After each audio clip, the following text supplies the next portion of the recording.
ان اللہ یأمر بالعدل والاحسان وایتاء ذی القربى وینہی عن الفحشاء والمنکر والبغی یعظکم لعلکم تذکرون۔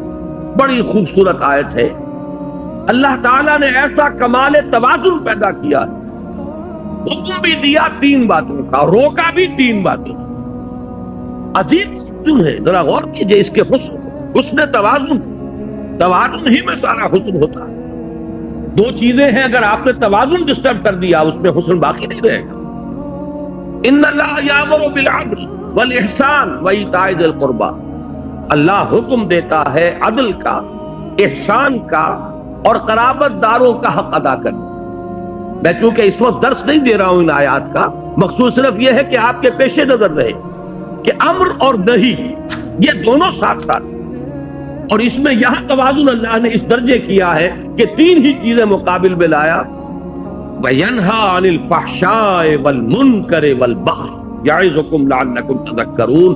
اللہ بھی نیکیوں کا حکم دیتا ہے تو بدیوں سے روکتا بھی، ورنہ اگر وہ فلسفہ درست ہوتا کہ محض نیکی کی تلقین سے بدی خود و خود کافور ہو جائے گی تو بدی کی نشاندہی کر کے اس سے روکنے کی اضافی طور پر ضرورت نہیں۔ آگے چلیے، نمبر 2، تقاضائے فطرت و حکمت۔ یہاں میں نے سورہ لقمان کی آیت لی ہے۔ حضرت لقمان کے بارے میں آپ حضرات کے علم میں ہوگا، نہ وہ نبی تھے نہ کسی نبی کے امتی تھے، سلیم العقل سلیم الفطرت انسان، حکیم اور دانا انسان۔ انہوں نے اپنے غور و فکر سے جو نتائج اخذ کیے ہیں وہ ہیں جو قرآن مجید نے سورہ لقمان کے دوسرے رکوع میں جو وصیتیں انہوں نے اپنے بیٹے کو کی تھی، وَإِذْ قَالَ لُقْمَانُ لِابْنِهِ وَهُوَ يَعِظُهُ يَا بُنَيَّ لَا تُشْرِكْ بِاللَّهِ۔ یہاں سے قرآن مجید نے حضرت لقمان کو امر بنا دیا، اس لیے کہ ان کا ذکر جب تک قرآن ہے ان کا ذکر موجود ہے، اور ہمیشہ قرآن رہے گا ان کا ذکر موجود رہے گا۔ یہ شان ہے اللہ نے اپنے اس بندے کی جو بڑھائی ہے کہ قرآن مجید میں اس طریقے سے تعین کے ساتھ یا تو رسولوں کا نام آتا ہے، یا یہ کہ صحابہ میں سے حضرت زید کا ذکر خاص طور پر، صحابہ جو ہے اس اعتبار سے کیا کرتے تھے کس قدر خوش قسمت ہے اس کا نام قرآن میں آیا۔ فلما قضا زید وطرہا، تو یہ وطرہ منہا زید وطرہ یہ سورہ احزاب میں آیا تو لوگ رش کرتے تھے، زید تمہارا نام قرآن میں آیا۔ ایسے ہی یہ ایک حکیم اور دانا انسان۔ اب ان کی اسی لیے میں نے عنوان قائم کیا تقاضائے فطرت و حکمت۔ فطرت اور حکمت کا تقاضا یہ ہے۔ اب ان کی یہ آیت نوٹ کیجئے جو قرآن مجید میں ان کی بات نقل فرمائی گئی، یا بنی اقم الصلاۃ وامر بالمعروف وانہ عن المنکر واصبر علی ما اصابک ان ذلک من عزم الامور۔ اے میرے بچے، نماز قائم رکھ، نیکی کا حکم دے، بدی سے روک، اور پھر صبر تو تجھ پر بیتے۔ دیکھیے بڑی پیاری بات، نیکی کی تلقین پر کبھی آپ کو ریزنٹمنٹ نہیں ہوتی۔ لوگ سن لیں گے، مانے یا نہ مانے، بھائی بھلا کام کیا کرو، نیک کام کیا کرو، بھائی نماز پڑھا کرو، بھائی روزہ رکھا کرو، کوئی آپ کو پلٹ کر گالی نہیں دے گا۔ یہ دوسری بات ہے کہ جیسے چکنے گھڑے پر پانی پڑتا ہے اور نکل جاتا ہے، اور ایک کان سے سنا دوسرے کان سے نکال دیا، لیکن اصل میں جب جوابی کارروائی ہوتی ہے لوگوں کی طرف سے، جب آپ کسی بدی پر روکے، اس وقت پھر ریزنٹمنٹ ہوتی ہے، اس وقت پھر جو ہے ریٹیلیشن ہوتی ہے۔ چھوٹے سے بچے کو کہہ کر دیکھیے کہ بیٹے یہ کھیلنے کی جگہ نہیں ہے، یہ کرکٹ کا میدان نہیں ہے، یہ سڑک ہے، کسی کا سر پھوڑ دو گے، کسی کی گاڑی کا شیشہ توڑ دو گے، لیکن ذرا کہہ کے دیکھیے پھر آپ کا وہاں سے اپنی عزت کو سالم لے کر واپس چلا جانا آسان نہیں ہوگا۔ چھوٹی سی چھوٹی بات کہہ کر دیکھیے کسی کو۔ اس لیے یہاں حضرت لقمان فرما رہے ہیں، میرے بچے نماز کو قائم رکھ، نیکی کا حکم دے، بدی سے روک، اور پھر جو آئے اسے جھیل، برداشت، صبر کر۔ وَاصْبِرْ عَلَىٰ مَا أَصَابَكَ، یہی تو ربط ہے سورۃ العصر میں، وَالْعَصْرِ إِنَّ الْإِنسَانَ لَفِي خُسْرٍ إِلَّا الَّذِينَ آمَنُوا وَعَمِلُوا الصَّالِحَاتِ وَتَوَاصَوْا بِالْحَقِّ وَتَوَاصَوْا بِالصَّبْرِ۔ حق کی وصیت کر کے ظاہر بات ہے کہ پھر آپ کو صبر کی بھی ضرورت پیش آئے۔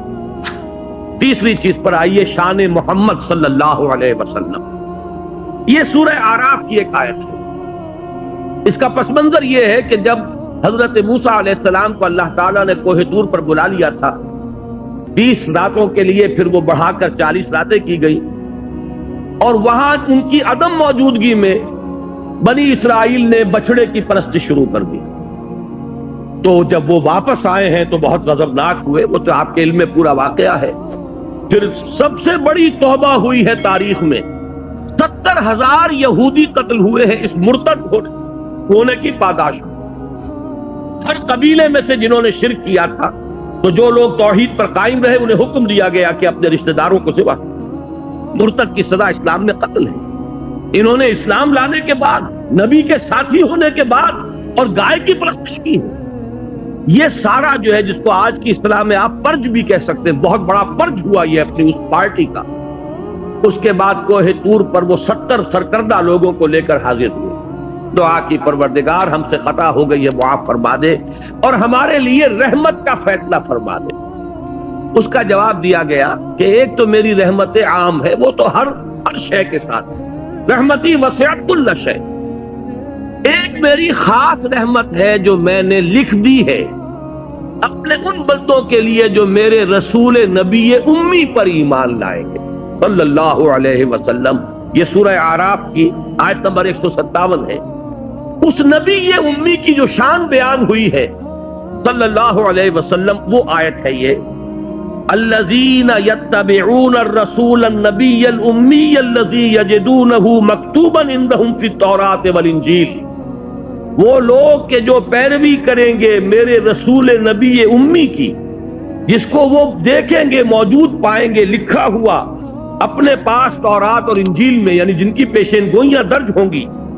اب وہ نبی جب آئیں گے کیا کریں گے؟ دیکھیے پہلا کام کیا ہے: یامرہم بالمعروف وینہاہم عن المنکر ویحل لہم الطیبات ویحرم لہم الخبائث.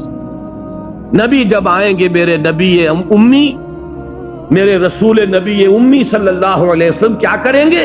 انہیں نیکیوں کا حکم دیں گے، بدی سے روکیں گے، ان کے لیے طیب چیزوں کو حلال ٹھہرائیں گے اور ناپاک اور گندی اور خبیث چیزوں کو حرام ٹھہرائیں گے. لیکن اس میں پہلی شے جو آ رہی ہے وہ کیا ہے؟ وہی گاڑی کے دونوں پہیے لازم و ملزوم، یامرہم بالمعروف وینہاہم عن المنکر.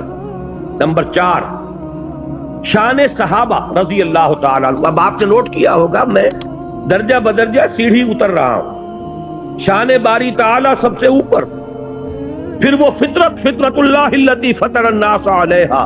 اس کو انسانوں کی فطرت کو کہا گیا فطرت اللہ، اس لیے نمبر 2 پر اس کو لایا ہوں. نمبر 3 پر رسول صلی اللہ علیہ وسلم. نمبر 4 پر صحابہ، درجہ بدرجہ نیچے اتر رہے ہیں.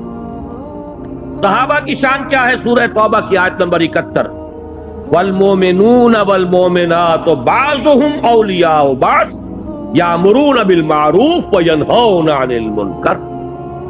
مومن مرد اور مومن عورتیں آپس میں ایک دوسرے کے ساتھی ہیں، پشت پناہ ہیں، مددگار ہیں، حمایتی ہیں. اور ان کی شان کیا ہے؟ یامرون بالمعروف وینہون عن المنکر. نیکی کا حکم دیتے ہیں، بدی سے روکتے ہیں. اس کا ذرا کانورس بھی دیکھ لیجئے. یہ کانورس کا لفظ شاید میری عمر کے لوگوں کو یاد آیا ہو جنہوں نے انگریزی میں میٹرک میں جیومیٹری پڑھی تھی. ہر تھیورم کا ایک کانورس ہوتا تھا، ایک نظریہ ہے، ایک اس کا عکس ہے. تو اس کا بھی ایک عکس ہے. منافقین کی شان بیان ہوئی ہے، کیفیت منافقین، اسی سورہ توبہ کی آیت نمبر 67 میں: المنافقون والمنافقات بعضهم من بعض یامرون بالمنکر وینہون عن المعروف. لفظ دونوں یہاں بھی آ گئے. یہ منافق مرد اور منافق عورتیں یہ ایک دوسرے میں سے ہیں، یہ ایک دوسرے کے ساتھی ہیں، پشت پناہ ہیں، مددگار ہیں. وہ کیا کرتے ہیں؟ وہ نیکی سے روکتے ہیں اور بدی کا حکم دیتے ہیں. یہاں میں ذرا ایک حدیث بھی آپ کو سنا دوں.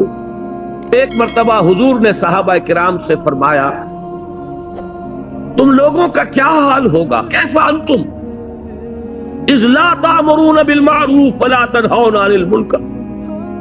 کیا حال ہو جائے گا مسلمانوں تمہارا جب تم نیکی کا حکم دینا چھوڑ دو گے اور بدی سے روکنا چھوڑ دو گے. صحابہ حیران ہوئے. ان کے لیے تو یہ ناقابل قیاس، ناقابل گمان بات. انہوں نے کہا: اوا کائن ذالک یا رسول اللہ. انہوں نے حیرت کے ساتھ کہا: ہے اللہ کے رسول، کیا ایسا ہونے والا ہے؟ آپ نے فرمایا بل اشد من ذلک سیکون، تم اسی پر حیران ہو رہے ہو میرے صحابہ، اس سے بھی زیادہ شدید کیفیت پیدا ہو جائے۔ اب وہ حیران ہوئے، وہ کیا ہوگی؟ فرمایا تامرون بالمنکر وتنہون عن المعروف، وہ دور بھی آ جائے گا کہ تم منکر کا حکم دو گے اور بدی کا حکم دو گے اور نیکی سے روکو۔ یہ وہ شان ہے منافقین کی کیفیت۔ گویا کہ حضور نے فرمایا ایک وقت آئے گا میری امت میں یہ نفاق عام ہو جائے۔ آج آپ کا معاشرہ وہی ہے، نیکی کے راستے پر چلنا بہت مشکل، بدی کے راستے کھلے ہیں، کشادہ ہیں، کوئی ریزسٹنس ہے ہی نہیں۔ کوئی نوجوان ذرا داڑھی رکھ لے، تمام رشتہ دار، اعزاء، اقارب، والدین وہ اس کے سر کو اس پر سوار ہو جائیں۔ دیکھو نے کیا کیا۔ ذرا گھر میں کوئی شرعی پردہ کر کے نافذ کر کے دیکھیے، you will be an outcast, آپ اپنے معاشرے سے نکال دیے جائیں۔ آپ بالکل، آپ کا تعلق جو ہے وہ معاشرے سے، عزیزوں سے کر کے دیکھ لیجیے۔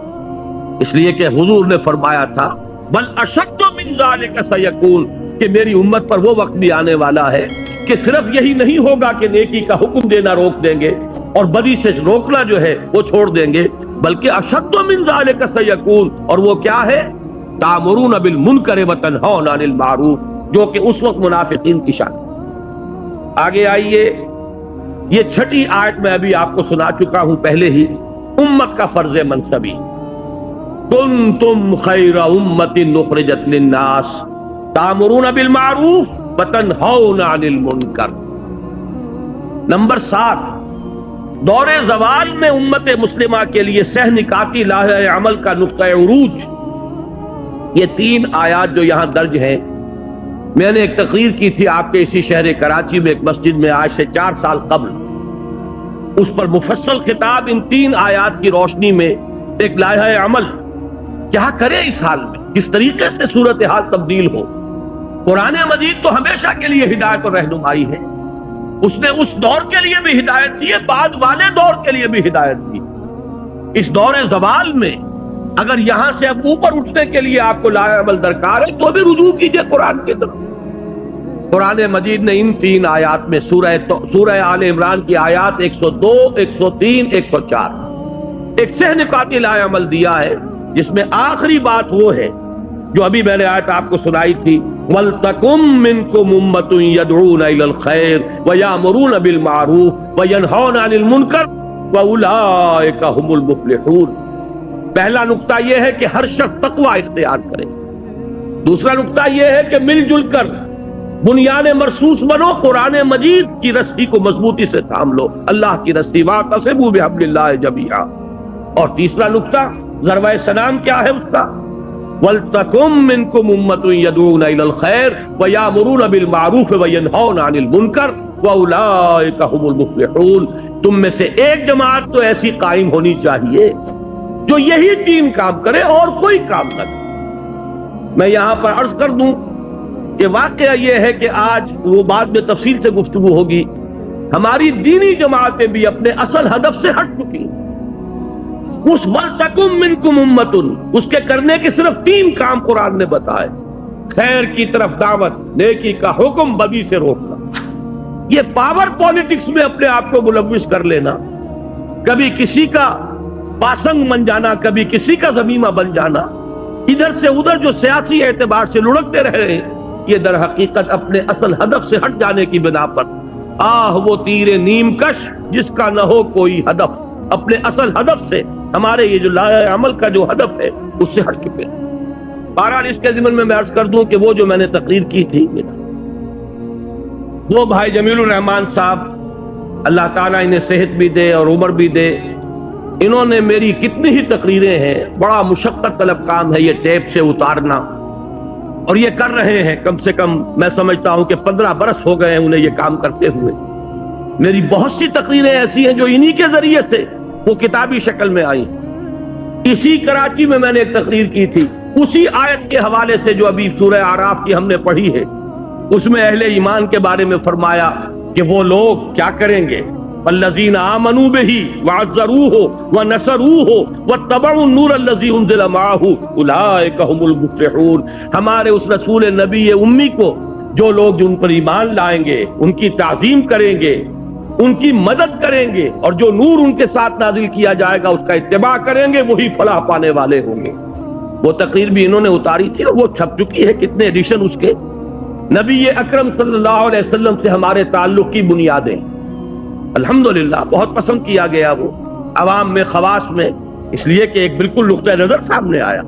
یہ وہ مختلف نقطۂ نظر کہ آیا صرف درود پڑھ دینے سے حق ادا ہو گیا، یا یہ کہ عید میلاد منا لینے سے حق ادا ہو گیا حضور کا صلی اللہ علیہ وسلم، یا جلوس نکال دینے سے حق ادا ہو گیا، یا کوئی اور ذمہ داریاں ہیں ہماری نبی اکرم صلی اللہ علیہ وسلم کے بارے میں۔ اسی طرح اس تقریر کو بھی انہوں نے اتارا تھا، اور اب وہ بھی کتاب کی شکل میں شائع ہو رہی ہے۔ لیکن تازہ میثاق جو میں خاص طور پر حکم دے کر آیا تھا کہ اس کو جلدی سے شائع کیا جائے، اور بائی ایئر کارگو میں نے منگوایا ہے، آج اس کے نسخے باہر موجود ہیں۔ یہ کوئی 64 صفحے کا کتابچہ ہے جو اس میثاق کے اندر پورا کا پورا آ گیا، لہذا میں آج اس موضوع پر گفتگو نہیں کر رہا۔ یہ جو سہ نکاتی لائے عمل ہے، آپ میں سے ہر شخص کوشش کرے کہ اس کو میثاق کے شمارے کو لے کر جائے، اور آج ہی رات اسے پڑھ لے، انشاءاللہ وہ محسوس کرے گا کہ یہ ایک ایسی شے ہے جسے بڑے پیمانے پر مسلمانوں کے اندر عام کرنے کی ضرورت ہے۔ قرآن نے ہمیں لاہ عمل دیا ہے، اب کدھر بھٹک رہے ہیں؟ جیسے حضور صلی اللہ علیہ وسلم، مجھے غزوہ حنین کا وہ وقت یاد آ رہا ہے جب صحابہ، چونکہ بوچھاڑ ہوئی تھی تیروں کی، بڑی سخت بوچھاڑ، جب حضور اور مسلمانوں کا لشکر جب جا رہے تھے تو ایک تنگ درے میں، پہاڑی کے درے میں سے گزر رہے تھے، اور پہاڑی کے دونوں طرف جو ہے پہاڑوں پر اس درے کے وہ کفار پہلے سے بیٹھے ہوئے تھے، اور انہوں نے جو پھر بوچھاڑ کی ہے تیروں کی تو بھگدڑ مچ گئی۔ اس وقت حضور صلی اللہ علیہ وسلم نے ایک آواز بلند کی، الیہ یا عباد اللہ، الیہ یا عباد اللہ کے بندوں کدھر جا رہے ہیں؟ آؤ میری طرف۔ میں یہ عرض کر رہا ہوں، قرآن آج پکار رہا ہے، الیہ یا عباد اللہ، آؤ میری طرف۔ میرے پاس پروگرام ہے، میرے پاس لائحہ عمل ہے، میرے پاس ہدایت ہے، لیکن تم نے مجھے اپنا امام بنایا ہی نہیں۔ یہی وجہ ہے کہ میں نے اس کتابچے کا انتصاب لکھا ہے، یہ جو شروع میں ہوتا ہے، ان باہمت لوگوں کے نام جو قرآن حکیم کو واقعتاً اپنا امام بنانے کا عزم کر لیں۔ یہ کتابچہ ان کی خدمت میں پیش ہے کہ اگر وہ چاہتے ہیں کہ قرآن کو امام بنائیں تو قرآن یہ راستہ سے نکاتی راستہ ہے جو دکھا رہا ہے۔ وہ اس میثاق کے شمارے میں اور مضامین نہیں ہے، اس میں صرف ایک چھوٹا سا مضمون اور ہے، پورا کتاب اسی کتابچے پر یہ میثاق کا شمارہ جو ہے وہ مشتمل ہے۔ وہ میں پھر عرض کر رہا ہوں کہ لے کر جائیے، یوں سمجھیے کہ میرے آج کے درس کا یہ تتمہ ہے، تکملہ ہے۔ اب آ جائیے اس موضوع کی طرف۔ ہم نے 7 مقامات دیکھ لیے کہ جہاں امر بالمعروف اور نہی عن المنکر لازم و ملزوم ہے۔ 8واں یہ سورہ حج کی آیت نمبر 41 ہے، اصحاب اقتدار کا فرض عین، الذین ان مکناہم فی الارض اقاموا الصلاة وآتوا الزکاة وامروا بالمعروف ونہوا عن المنکر وللہ عاقبۃ الامور۔ وہ لوگ کہ جنہیں اگر ہم اختیار اور اقتدار اور تمکن فی الارض، حکومت عطا فرما دیں تو وہ کیا کریں گے؟ نماز قائم کریں گے، زکوٰۃ کا نظام قائم کریں گے، نیکیوں کا حکم دیں گے، بدی سے روکیں گے۔ وہی امر بالمعروف اور نہی عن المنکر، گاڑی کے دونوں پہیے۔ آخری مقام وہ ہے جو آج آپ نے آیات ابھی سنی عزیزم اسد الرحمان صاحب سے، یہ ہے سرفروش اور جانباز اہل ایمان کے اوصاف کا ذروہ سنام۔ یہ آیات کاش کے پورا کا پورا درس ان 2 آیتوں پر ہوتا۔ اس کا آغاز ہوا ان اللہ اشتری من المؤمنین انفسهم واموالهم بان لهم الجنہ۔ اللہ نے تو اہل ایمان سے ان کی جانیں اور مال خرید لیے ہیں جنت کے عوض۔ جنت چاہیے تو جان اور مال میرے حوالے کر دو۔ جو بھی باشعور صاحب ایمان ہے وہ گویا کہ اللہ کے ساتھ ایک بیع و شراء کر چکا، اپنی جان اور مال اللہ کے ہاتھ فروخت کر چکا۔ لہذا اسی کا مظہر یہ تھا کہ وہ لوگ سرفروشی اور جاں فشانی جب پکارا گیا میدان میں آ گئے، جان ہتھیلی پر رکھ کر۔ اب یہ جو لوگ ہیں ان کے کچھ اوصاف ہیں جو اگلی آیت میں بیان ہوئے۔ میں پورا آیت کا اس کو ترجمہ نہیں کر رہا، اتنا وقت نہیں ہے، لیکن ذرا نوٹ کیجئے، یہ سرفروش لوگ، فدائین لوگ، اللہ تعالیٰ مجھے اور آپ کو توفیق دے کہ ہم بھی یہ تمنا یہ رکھیں جیسے حضور نے فرمایا صلی اللہ علیہ وسلم لَوَدِدْتُ أَنْ أُقْتَلَ فِي سَبِيلِ اللَّهِ ثُمَّ أُحْيَا ثُمَّ أُقْتَلَ، میری بڑی خواہش اور آرزو ہے کہ میں اللہ کی راہ میں قتل ہو جاؤں، پھر مجھے زندہ کیا جائے، پھر ایک مرتبہ اللہ کی راہ میں قتل ہو جاؤں۔ تو یہ خواہش ہمارے دلوں میں بھی آ جائے، لیکن اس خواہش کے ساتھ ساتھ کچھ اوصاف اپنے اندر پیدا کرنے ہوں گے۔ وہ اوصاف کیا ہے؟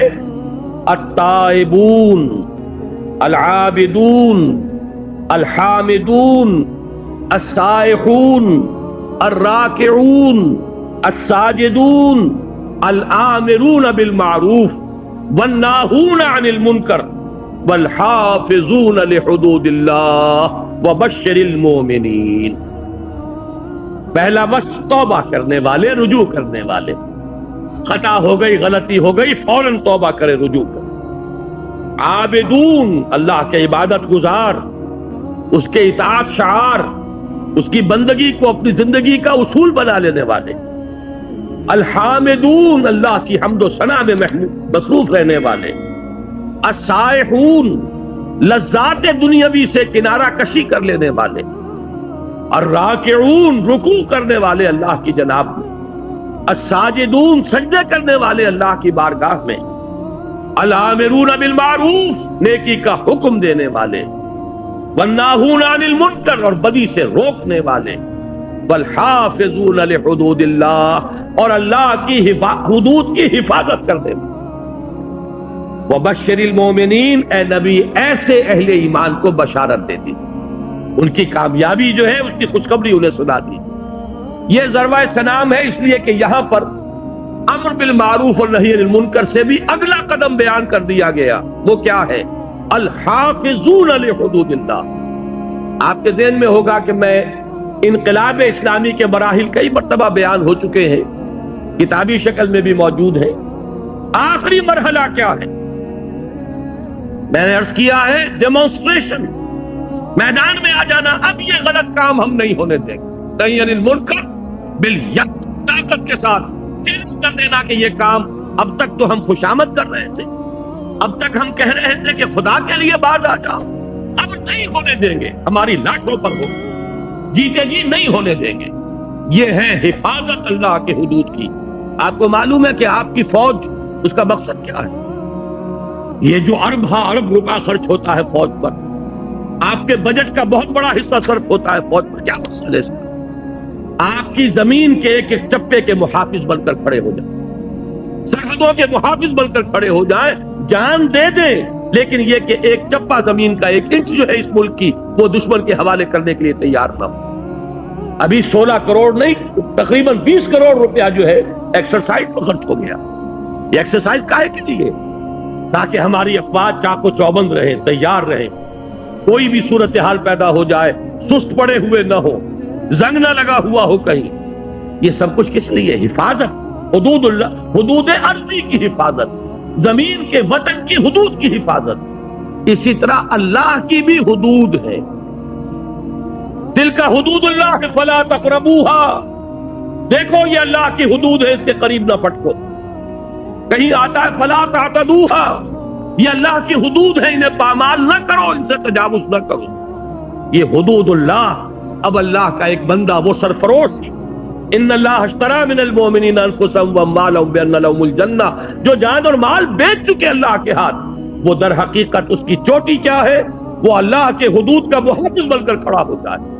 میرے جیتے جی یہ حد اللہ کی حد جو ہے یہ پامال نہیں کی جائے گی، میں زندہ رہوں اور اللہ کی حدود جو ہے پامال کر دی جائے، نہیں ہوگا۔ جب یہ الفاظ میں کہہ رہا ہوں، مجھے حضرت ابوبکر صدیق یاد آ گئے رضی اللہ تعالی عنہ۔ انہوں نے یہی فرمایا تھا، ایبدل الدین وانا حی، کیا دین کے اندر تغیر کر دیا جائے گا جبکہ میں ابھی زندہ ہوں؟ میری زندگی میں نہیں ہو سکتا۔ جبکہ کچھ لوگوں نے زکات دینے سے انکار کیا تھا، اور کچھ حضرات نے مشورہ دیا تھا، آپ یہ اتنے سارے محاذ ایک دم نہ کھول لیجئے۔ ایک طرف تو مدعیان نبوت ہے، کھلم کھلا مرتد، ٹھیک ہے ان کے خلاف تو اقدام کیجئے، لیکن انہوں نے کسی نبی کو تو نہیں مانا ہے، کسی چیز کا انکار نہیں کیا ہے، کلمہ پڑھ رہے ہیں، آپ ان کے خلاف جو ہے محاذ نہ کھولیے، اس لیے کہ اس وقت بڑے حالات مخدوش ہیں۔ تو الفاظ کیا تھے ابوبکر صدیق کے؟ کیوں بن گئے وہ افضل البشر بعد الانبیاء بالتحقیق؟ یہ مقام جو حاصل ہوا ہے، ایبدل الدین، کیا دین کے اندر تبدیلی کر دی جائے گی؟ وانا حی، اس حال میں کہ میں زندہ ہوں، نہیں ہو سکتا۔ فرمایا تھا انہوں نے جب حضرت عمر نے یہ کہا تھا، مشورہ دیا تھا کہ اس وقت حالات ٹھیک نہیں ہیں، آپ ایک طرف جو جیش اسامہ ہے اس کو بھی نہیں روک رہے، روم کے ساتھ ٹکراؤ جو ہے اسے بھی جاری رکھ رہے ہیں، اس دلیل پر کہ حضور نے جو جھنڈا باندھ دیا تھا میں اسے کیسے کھول دوں؟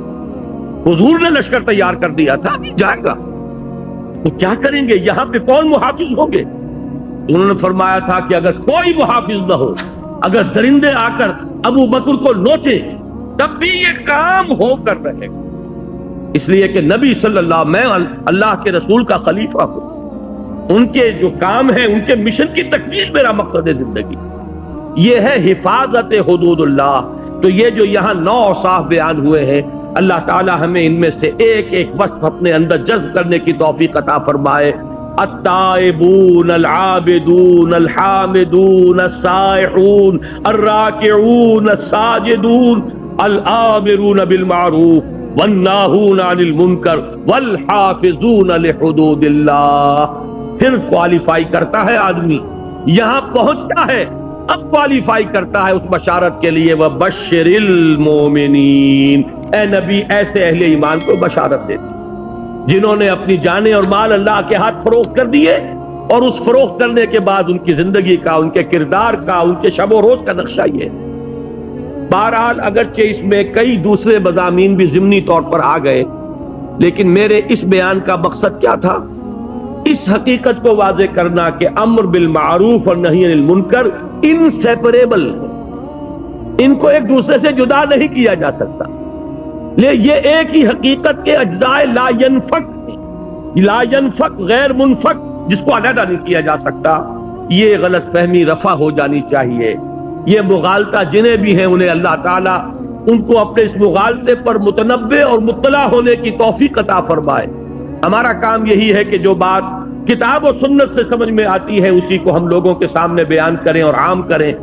باقی یہ ہے کہ لوگوں کے دل میں اور ان کے ذہن کے اندر ان باتوں کو ڈالنا یہ اللہ کے ہاتھ میں، یہ کسی انسان کے بس میں نہیں۔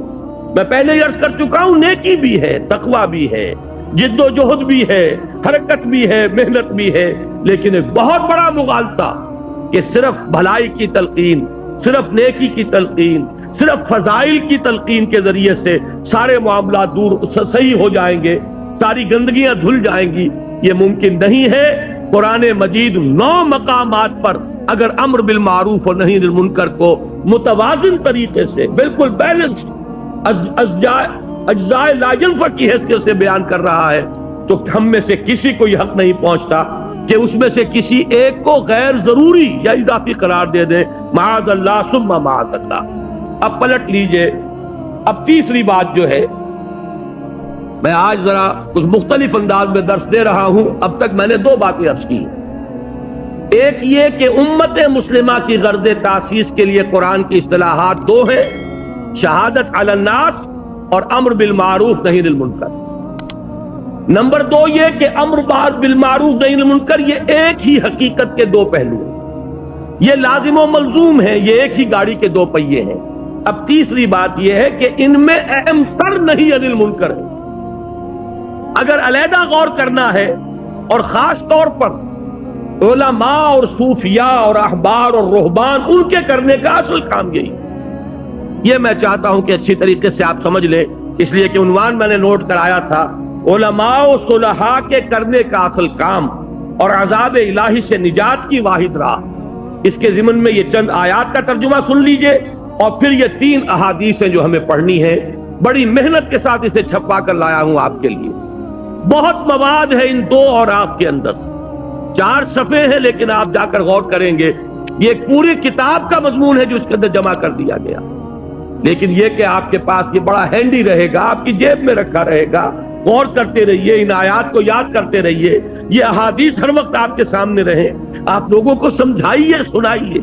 اور یہ احادیث کا عکس میں نے لیا ہے اور اس کو شائع کیا ہے مکمل حوالوں اور متن کے ساتھ۔ اگر ویسے ہی تقریر کے اندر صرف حدیث کا مفہوم آ جائے تو یاد نہیں رہتا، آگے آپ بات کر نہیں سکتے۔ دیکھیے سورہ مائدہ میں بنی اسرائیل پر تنقید ہوئی ہے. بنی اسرائیل کے بارے میں جو بھی میری تقاریر میں شریک ہوتے رہے ہیں بارہا وہ حدیث سامنے آئی، اور آج وہ میثاق کے اندر بھی آپ کو وہ حدیث مل جائے گی کہ حضور نے خبر دی تھی کہ میری امت میں بھی وہ ساری خرابیاں پیدا ہوں گی جو بنی اسرائیل میں پیدا ہوئی. یہاں تک کہ اگر وہ گوہ کے بل میں گھسے تھے تو میری امت بھی گھسے گی، اور اگر ان میں کوئی بدبخت ایسا اٹھا تھا جس نے اپنی ماں سے زنا کیا ہو تو میری امت میں بھی کوئی نہ کوئی ایسا پیدا ہوگا جو یہ حرکت شنی کرے گا. اسی کے حوالے سے ذرا بنی اسرائیل پر جو تنقید قرآن نے کی ہے سورہ مائدہ میں اس کو پڑھیے. فرمایا وَتَرَىٰ كَثِيرًا مِّنْهُمْ، یہ آیات نمبر 62 اور 63 ہے، اور تم دیکھتے ہو ان میں سے بہت سو کو يُسَارِعُونَ فِي الْإِثْمِ وَالْعُدْوَانِ وَأَكْلِهِمُ السُّحْتَ، مسارعت کہتے ہیں ایک دوسرے سے آگے نکلنے کی کوشش، دوڑ لگی ہوئی ہے ان میں، کہنے کو مسلمان، کہنے کو اللہ کے نام لیوا، کہنے کو موسیٰ کے امتی، کہنے کو تورات کے ماننے والے، سینکڑوں نبیوں کے نام لیوا، ابراہیم کے نسل سے، لیکن حال کیا ہے عملاً؟ ترا کثیر منہم یسارعون فی الاسم والعدوان واکلہم السحت، تین کاموں میں ایک دوسرے سے بچنے کی کوشش کر رہے ہیں. وہ کیا ہے؟ اسم، گناہ کا کام، حق تلفی کا کام، لوگوں کے حقوق ضبط کرنے اور سلب کرنے کا کام، والعدوان اور زیادتی اور ظلم تعدی، واکلہم السحت اور حرام خوری کے اندر سود خوری ہو رہی ہے، حرام خوری ہو رہی ہے، جوا ہو رہا ہے.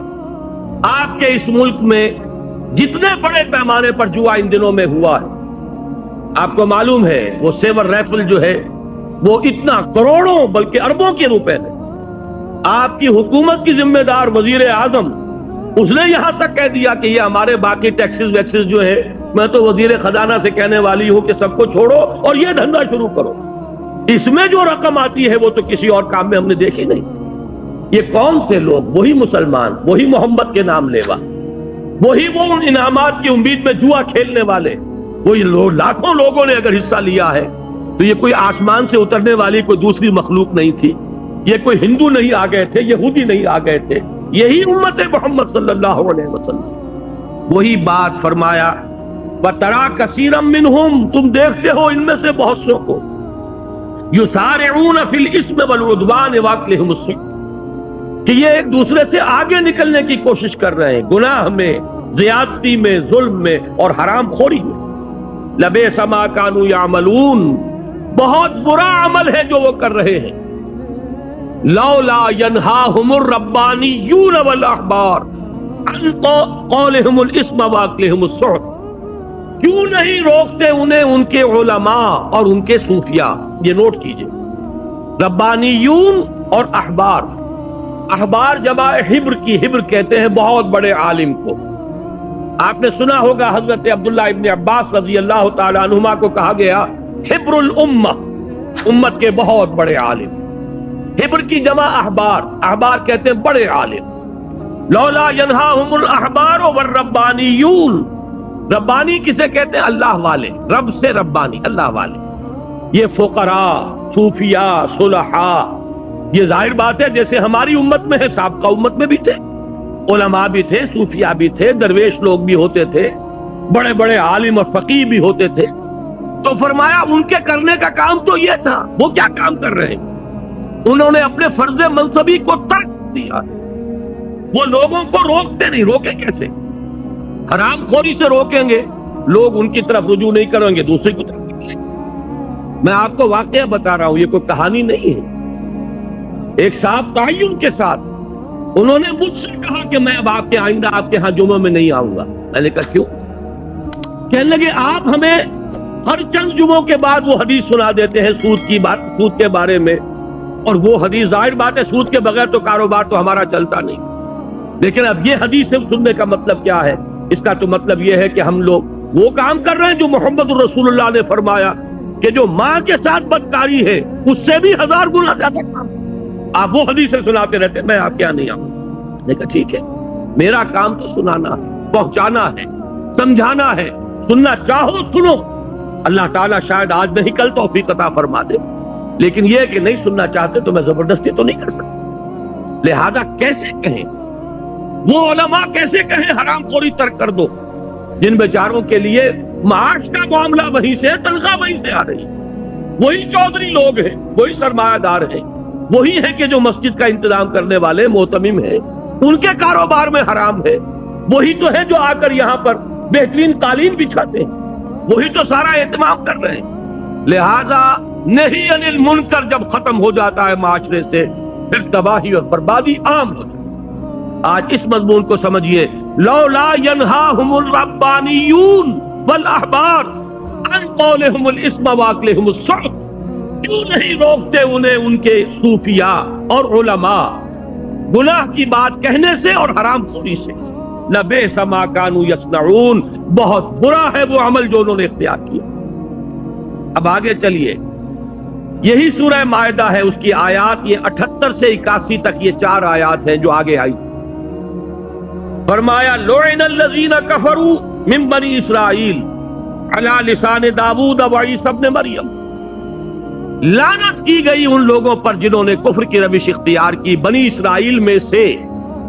بنی اسرائیل میں تھے، امتی تھے موسیٰ کے، لیکن یہ ہے کہ روش ان کی معصیت کی ہے، گناہ کی ہے، حرام خوری کی ہے، جھوٹ بولنے کی ہے، لہذا ان کو کہا جا رہا ہے لعن الذین کفروا من بنی اسرائیل علی لسان داؤد و عیسی ابن مریم، ان پر اللہ نے لعنت فرمائی حضرت داؤد کی زبان سے اور حضرت عیسیٰ ابن مریم کی زبان سے علیہ الصلوۃ والسلام۔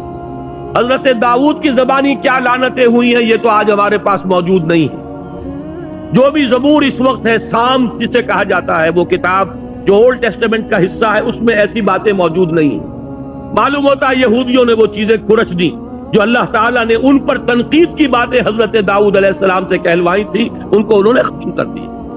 لیکن اللہ کا بڑا شکر ہے اناجیل میں اب بھی موجود ہے۔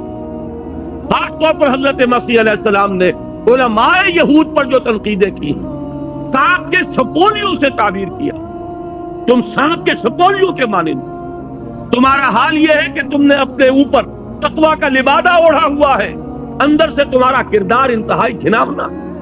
بڑی پیاری بات کہی انہوں نے، تمہارا حال ان قبروں سے مشابہ ہے جو اوپر سے سفیدی کی گئی ہے، بڑی خوشنما نظر آ رہی ہیں، لیکن ان کے اندر گلی سڑی ہڈیوں کے سوا کچھ نہیں۔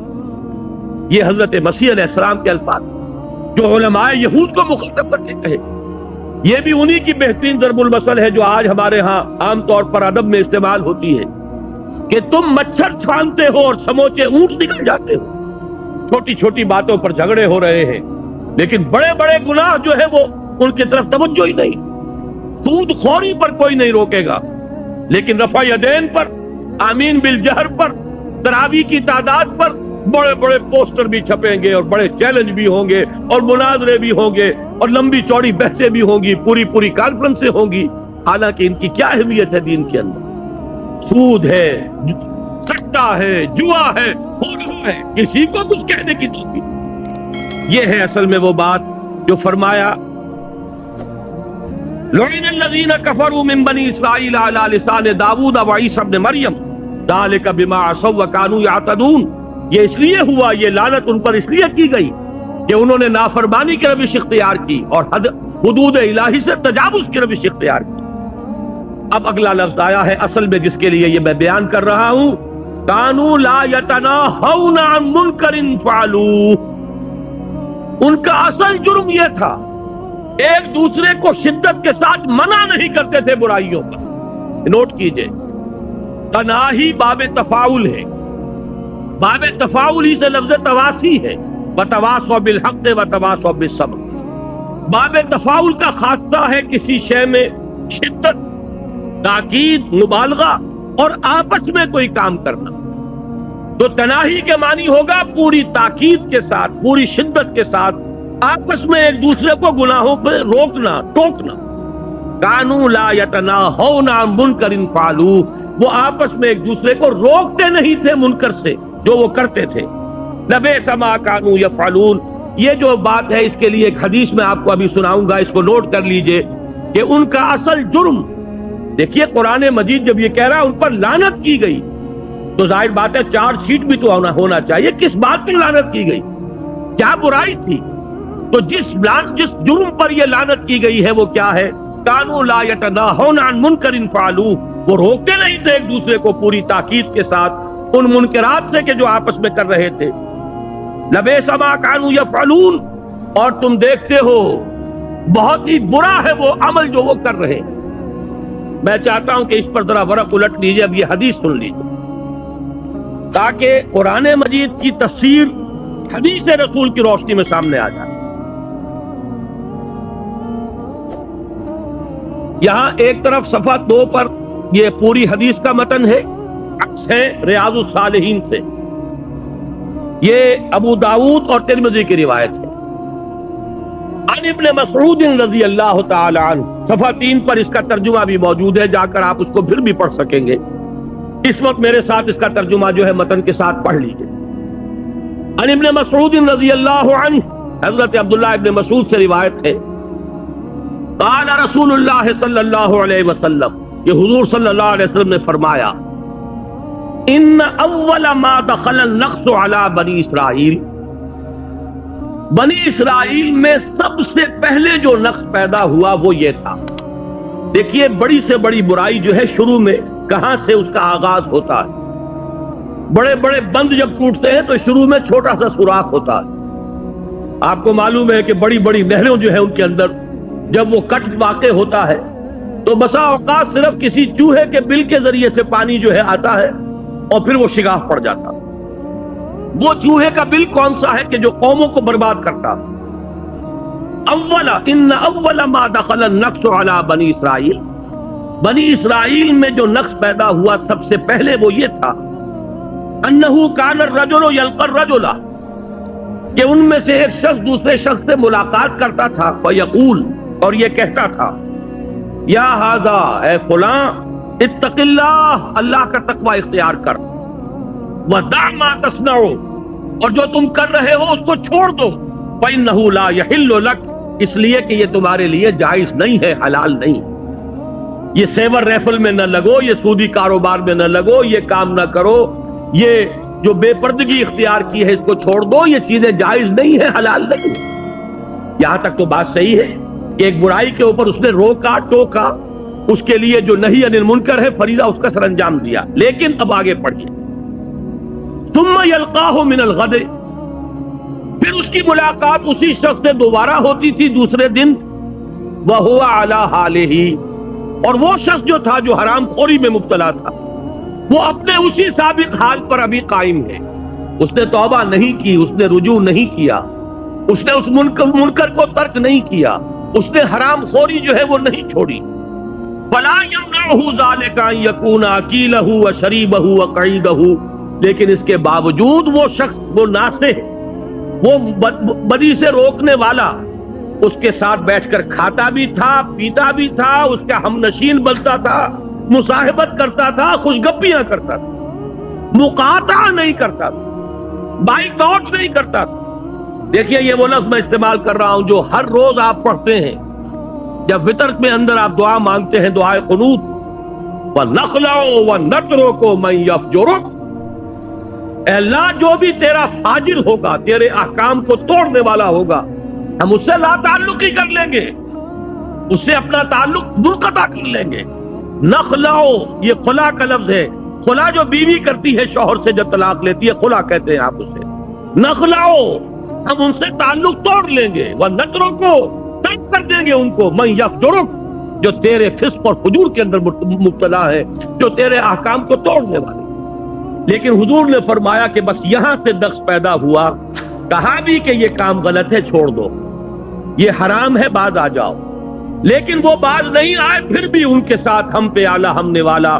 فلا یمنعہ ذالک ان یکون اکیلہ وشریبہ وقعیدہ، عقل کے معنی کھانا، اکیل کھانا کھانے والا، شریب شراب، یہ شربت یہ پینے کے لیے آتا، شرب یشرب. اسی طریقے سے قعید، قعدہ بیٹھنا، جسے ہم کہتے ہیں ہم جلیس، بیٹھنے والے مل کر. فلما فعلوا ذلک، جب انہوں نے یہ روش اختیار کی، ضرب اللہ قلوب بعضهم ببعض، تو اللہ تعالیٰ نے ان کے دلوں کو آپس میں مشابہ کر دیا، وہی رنگ چڑھ گیا ان پر بھی، وہ غیرت و حمیت دینی ختم ہو گئی، وہ احساس کند ہوتا چلا گیا۔ خربوزے کو دیکھ کر خربوزہ رنگ پکڑتا ہے، جب تک کہ مقاطع نہ ہو، سوشل بائیکاٹ نہ ہو، جب تک کہ قطع تعلق نہ ہو، آپ بھی نہیں بچ سکیں گے، وہ رنگ آپ پر چڑھ جائے گا، آپ کے دل کے اوپر بھی وہی اثرات ہو جائیں گے۔ اس کے بعد حضور نے یہی آیات پڑھی، لعن الذین کفروا من بنی اسرائیل علی لسان داؤد وعیسی ابن مریم ذالک بما عصوا وکانوا یعتدون کانوا لا یتناہون عن منکر فعلوہ لبئس ما کانوا یفعلون ترى كثيرا منهم يتولون الذين كفروا لبئس ما قدمت لهم انفسهم الى قوله فاسقون۔ یہ 4 آیات حضور نے تلاوت فرمائی، گویا کہ ان 4 آیات کی گویا کہ یہ شرح ہے مستند جو محمد الرسول اللہ صلی اللہ علیہ وسلم نے اپنے صحابہ کے سامنے بیان کی کہ ان آیات کا مفہوم کیا ہے کہ بنی اسرائیل میں پہل جو نقص واقع ہوا وہ یہ تھا کہ لوگوں میں احساس تھا، ان کے علماء روکتے بھی تھے کہ خدا کے لیے بعد آ جاؤ، چھوڑ دو، لیکن یہ کہ ان سے قطع تعلق نہیں کرتے تھے، ان کے ہم پیالہ ہم نوالا بنے رہتے تھے، ان کے ساتھ مجلسی روابط قائم رکھتے تھے۔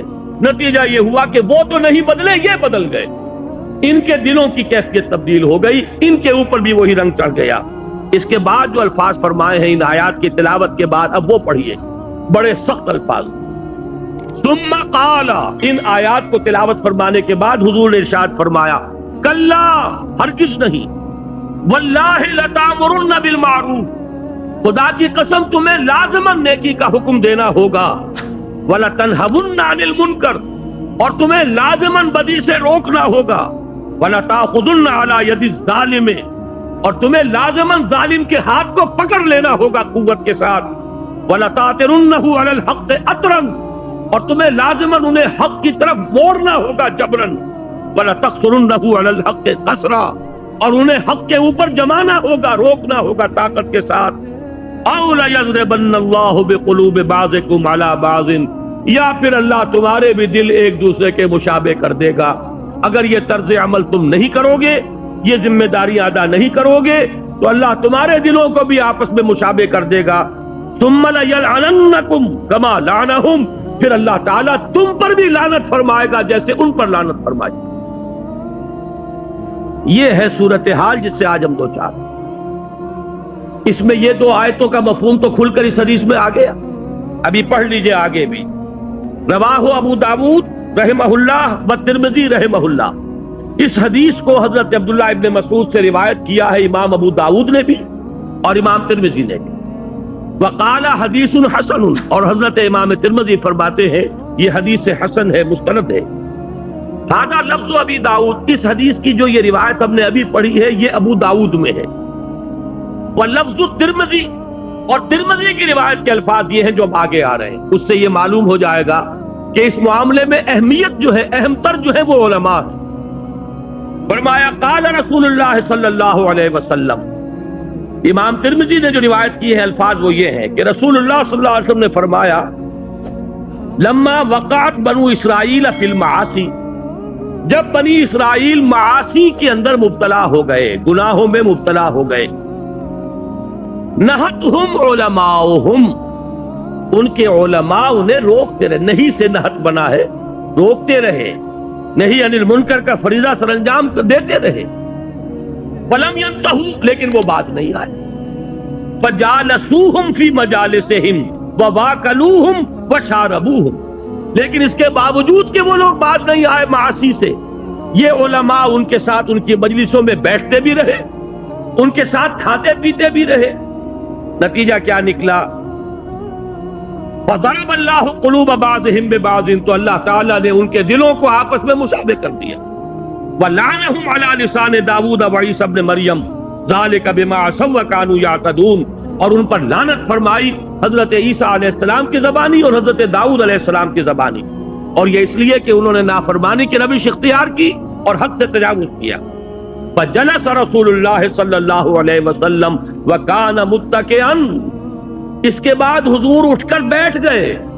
اس سے پہلے آپ ٹیک لگائے ہوئے تھے، ہو سکتا ہے کوئی تکیہ ہو اس کے سہارے آپ بیٹھے ہوئے تھے، اتنی گفتگو تو آپ نے اس طرح تکیہ لگائے ہوئے، ٹیک لگائے ہوئے فرمائی، لیکن اب یہاں جیسے کہ ایک شخص کو اب جوش آ جاتا ہے، کسی بات پر زور دینا مقصود ہے، اب حضور اٹھ کر بیٹھ گئے اور اب آپ نے فرمایا فقال لا، نہیں ہرگز نہیں، والذی نفسی بیدہ، اس ذات کی قسم ہے جس کے ہاتھ میں میری جان ہے، حتی تاتروہم علی الحق قطرہ، تمہاری ذمہ داری اس وقت تک ادا نہیں ہوگی جب تک کہ انہیں زبردستی حق کی طرف موڑ نہ دو۔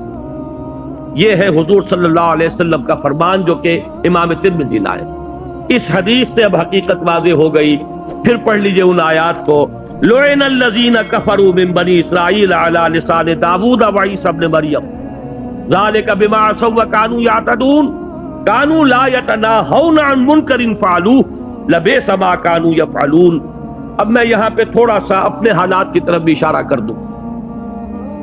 ہمارے اس وقت ظاہر بات ہے کہ سب سے بڑا فرض دین کا علماء اور صلحاء اور صوفیاء جو تزکیہ نفس کی ذمہ داریاں ادا کر رہے ہوں، لوگوں کو اللہ کے ساتھ قرب جو ہے حاصل کرنے کے راستے بتا رہے ہوں، رہنمائی فرما رہے ہوں، ان کا سب سے بڑا فرض یہ ہے نہی عن المنکر، لوگوں کو بدی پر روکے ٹوکیں، انہیں منع کریں، ان پر تنقید کریں، اور اگر باز نہ آئے تو ان کے ساتھ اپنا مقاطعہ کریں، ملنا جلنا چھوڑیں، یہ سوشل پریشر ان کے اوپر ڈالیں۔ اور اس وقت جو صورتحال ہے اکثر و بیشتر تو جیسا کہ میں نے عرض کیا ہیں، بڑے اہل حق علماء بھی ہیں، دنیا کبھی خالی نہیں ہوئی نہ ہوگی، اس کی ضمانت دی گئی ہے کہ لا یزال فی امتی طائفۃ قائمین علی الحق، حضور نے فرمایا میری امت میں ایک گروہ ہمیشہ حق پر قائم رہے گا، علماء حق سے دنیا خالی نہیں ہوگی۔ لیکن اکثریت کا حال کیا ہے؟ وہ بیچارے ملازم، تنخواہ پر ان کا دار و مدار ہے، پھر یہ کہ ان کے نذرانے، ان کے ہدیے، ان سے تو ان کی معیشت جو ہے وہ نکھرتی ہے، سنورتی ہے، بہتری ان کی زندگی کا جو سٹیٹس ہے وہ بلند ہوتا ہے، لہذا انہیں روکے اور ٹوکے تو کس طرح؟ اس سے جو اگلا مرحلہ ہے دینی جماعتیں فعال، میں ان کے بارے میں عرض کر رہا ہوں، سیاست میں پاور پالیٹکس میں ملوث ہونے کا نتیجہ یہ نکلا ہے، ان کی ساری دوستیاں انہی لوگوں کے ساتھ، انہی کے ولیموں میں شریک نظر آئیں گے، فوٹو کھینچے ہوئے ہوں گے، فلاں بھی بیٹھے ہوئے ہیں اور فلاں جماعت کے لیڈر بھی بیٹھے ہوئے ہیں اور فلاں کے آدمی بھی آئے ہوئے ہیں، اور وہ ولیمے میں جو کچھ ہوا ہے وہ سب کے سامنے۔ ان لوگوں کا جو رویہ ہے، جو کردار ہے، پوری ہماری اجتماعی زندگی کے اندر جو زہر وہ گھول رہے ہیں، صرف سیاست کے پیش نظر، کسی وقت کسی کی ٹانگ گھسیٹنی ہے، سب جمع ہوتا۔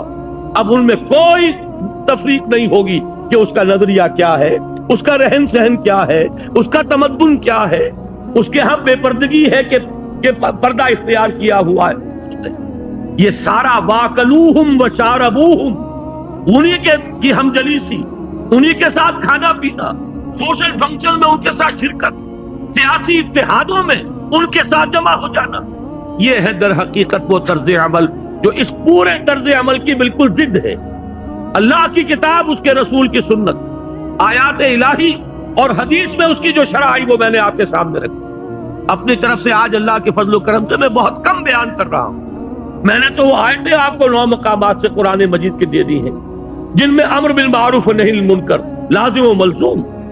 پھر یہ میں آپ کو بتا رہا ہوں، یہ ہے علماء کے کرنے کا کام، یہ ہے صلحاء کا، دینی جماعتوں کے کرنے کا اصل کام۔ یہ نہیں کریں گے تو لعنت ہوگی، جیسے کہ حضور نے فرمایا، پھر اللہ تعالیٰ لازماً تم پر بھی لعنت کرے گا، جیسے کہ اس نے لعنت فرمائی تھی بنی اسرائیل۔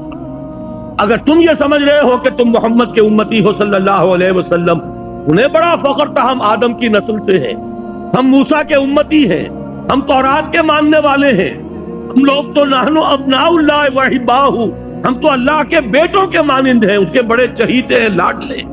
لیکن انہی کے بارے میں فرمایا لعن الذین کفروا من بنی اسرائیل علی لسان داؤد وعیسی ابن مریم ذلک بما عصوا وکانوا یعتدون کانوا لا یتناہون عن منکر فعلوہ لبئس ما کانوا یفعلون۔ اب آگے دیکھیے یہ جو بھی کچھ وہ مجلسی روابط ہیں، اب ان کا نقشہ آ رہا، ترا کثیرا منہم، تم دیکھو گے ان میں سے بہتوں کو، یتولون الذین کفروا، دوستی اختیار کرتے ہیں انہی کی جنہوں نے کفر کی روش اختیار کی، ان کی مجلسی روابط، ان کا اٹھنا بیٹھنا، ان کی دوستیاں، ان کے سارے جو ہے مشاغل، وہ سب ان کے ساتھ۔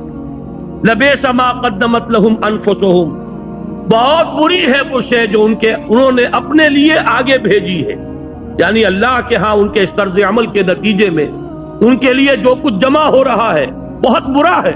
اور وہ کیا ہے؟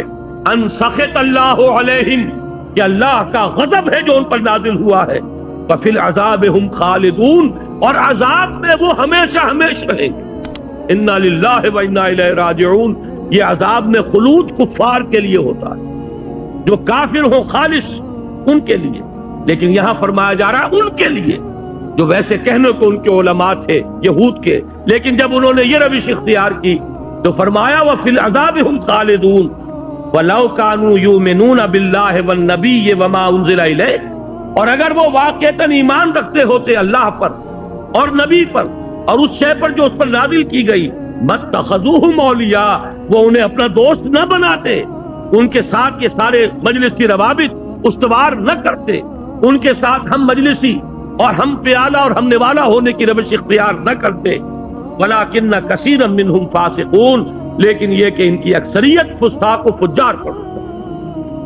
یہ دو مقامات سورہ مائدہ کے میرے آج کے درس کا اصل موضوع، اور یہ حدیث، بلکہ دو حدیثیں سمجھیے، ایک ترمذی ایک ابو داؤد، یہ دونوں جو ہے میں ایک بہت بڑا تحفہ ہے جو آپ حضرات کی خدمت میں آج پیش کر رہا ہوں، ان کو پڑھیے، پڑھائیے، لوگوں کو سنائیے، انہیں عام کیجیے۔ اب ذرا دو حدیثیں پڑھ لیجیے جو اسی صفحے پر لکھی ہوئی ہیں، ان کا ذکر بار بار آیا ہے۔ وہ جو آج کتابچہ میں نے عرض کیا ہے میثاق کی شکل میں موجود ہے، جس کے بارے میں میں نے عرض کیا کہ ہر شخص کوشش کرے اس کو لے جائے ضرور اور آج کی رات ہی پڑھ لے، اس میں بھی ان دونوں حدیثوں کا تذکرہ ہے، لیکن متن نہیں ہے، صرف اردو ترجمہ، یہ متن یہاں آپ کو مہیا ہو گیا ہے۔ اور میثاق میں بھی یہ چاروں صفحات ہم نے لگا دیے ہیں ایک ضمیمے کے طور پر۔ عن ابی سعید الخدری رضی اللہ عنہ، حضرت ابو سعید خدری رضی اللہ تعالیٰ عنہ سے مروی ہے، قال سمعت رسول اللہ صلی اللہ علیہ وسلم یقول، وہ فرماتے ہیں کہ میں نے سنا خود اپنے کانوں سے محمد الرسول اللہ صلی اللہ علیہ وسلم کو فرماتے ہوئے۔ یہ دو حدیثیں جو ہے اس عنوان کے تحت ہیں کہ نہی عن المنکر کی خصوصی اہمیت ہے۔ ان دونوں حدیثوں میں صرف نہی عن المنکر کا ذکر ہے۔ دو مقامات سورہ مائدہ کے جو ہم نے ابھی پڑھے ان میں صرف نہی عن المنکر کا ذکر ہے، امر بالمعروف کا ذکر نہیں آیا، تلقین کا ذکر، واعظ کا ذکر، نصیحت کا ذکر، کچھ نہیں، صرف نہی عن المنکر۔ لولا ینہاہم الربانیون والاحبار، کیوں نہیں روکتے انہیں ان کے علماء اور صوفیاء، اور کانوا لا یتناہون عن منکر فعلوہ، وہ نہیں روکتے تھے ایک دوسرے کو منکر سے جو وہ کر رہے تھے۔ دونوں آیتیں، دونوں مقامات بھی اسی پر تھی اور یہ دونوں حدیث اسی پر۔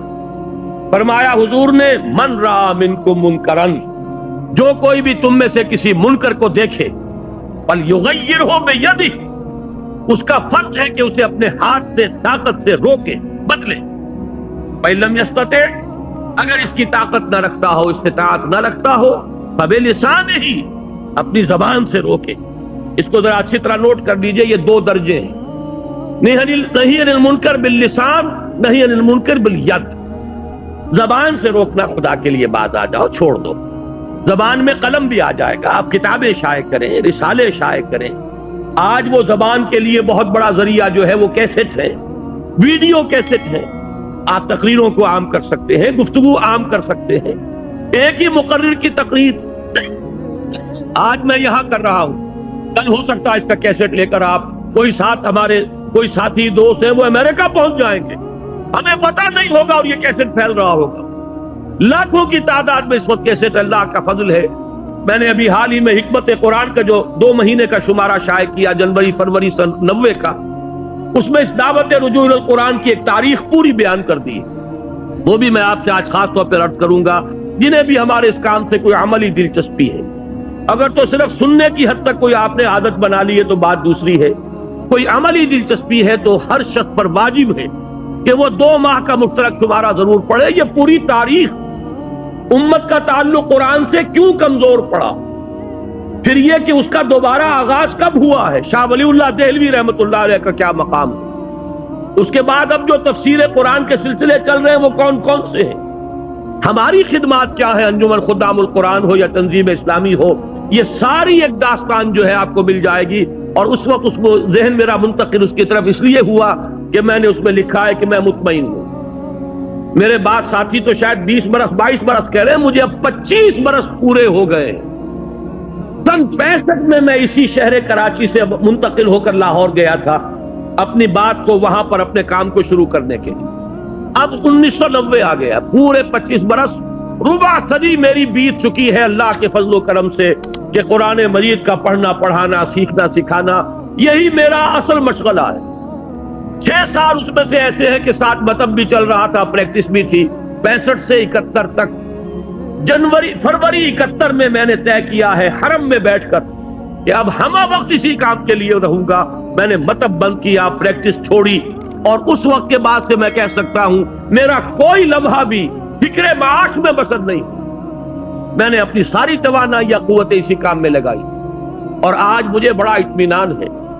میرے یہ دروس آپ یہ نہ سمجھیے کہ اس وقت کوئی اگر 700 800 1000 آدمی بیٹھے سن رہے ہیں تو میری بات وہیں تک پہنچ رہی ہے، مجھ پر تو حقیقت منکشف ہوئی ہے۔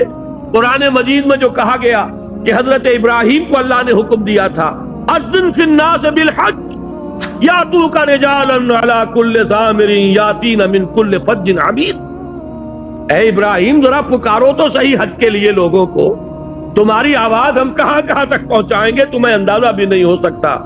اذن فی الناس بالحج یاتوک رجالا وعلی کل ضامر، تم دیکھو گے لوگ چلے آئیں گے، پیدل بھی چلے آئیں گے، اور بڑی لاغر اور کمزور اونٹنیوں پر بھی دور دراز کی وادیوں سے سفر کر کے آئیں گے اور حج کریں گے۔ اللہ تعالیٰ کے اپنے غیر مرئی چینلز ہیں، آج وہ غیر مرئی چینل مرئی ہو کر سامنے آ گئے۔ لاکھوں کی تعداد میں کیسے تھے جو پہلے میں حیران ہوتا ہوں۔ ابھی امریکہ گیا تھا، وہاں جو شخص ملتا تھا کوئی کہتا تھا میرے پاس آپ کے 300 کیسٹ ہیں، کوئی کہتا 400 کیسٹ آپ کے میرے پاس۔ ایک صاحب ملے، انہوں نے بتایا کہ میری زندگی کا مشن یہ بن گیا ہے، حقیقت و اقسام شرک کے 6 کیسٹ ہیں میرے۔ کہتے ہیں ہزاروں کی تعداد میں نے اس کے سیٹ جو ہے کاپی کر کر کے، میں تو ایک ہی کام ہے جو کر رہا ہوں، اس شرک کا خاتمہ ہوگا تو بات بنے گی، لہذا میں آپ کے صرف وہی کیسٹ ہیں جو میں اس کی کاپیز کر کے ہزاروں کی تعداد میں لوگوں تک پہنچا دوں۔ تو یہ دعوت اللہ کا شکر ہے پھیل رہی ہے۔ اور دوسرے یہ کہ اللہ کے فضل و کرم سے میرے اپنے بچوں سمیت 2-3 بچے میرے بھی ہیں جو اب شامل ہو چکے ہیں، MBBS کیے ہوئے بھی ہے، MA فلسفہ کیے ہوئے بھی ہے، MSc اکنامکس کیے ہوئے بھی ہے، اسی کام میں ہے۔ اور میں سمجھتا ہوں کہ تقریباً 25-30 نوجوان اعلیٰ تعلیم یافتہ اب اسی انداز میں درس دے رہے ہیں۔ میرا یہ کام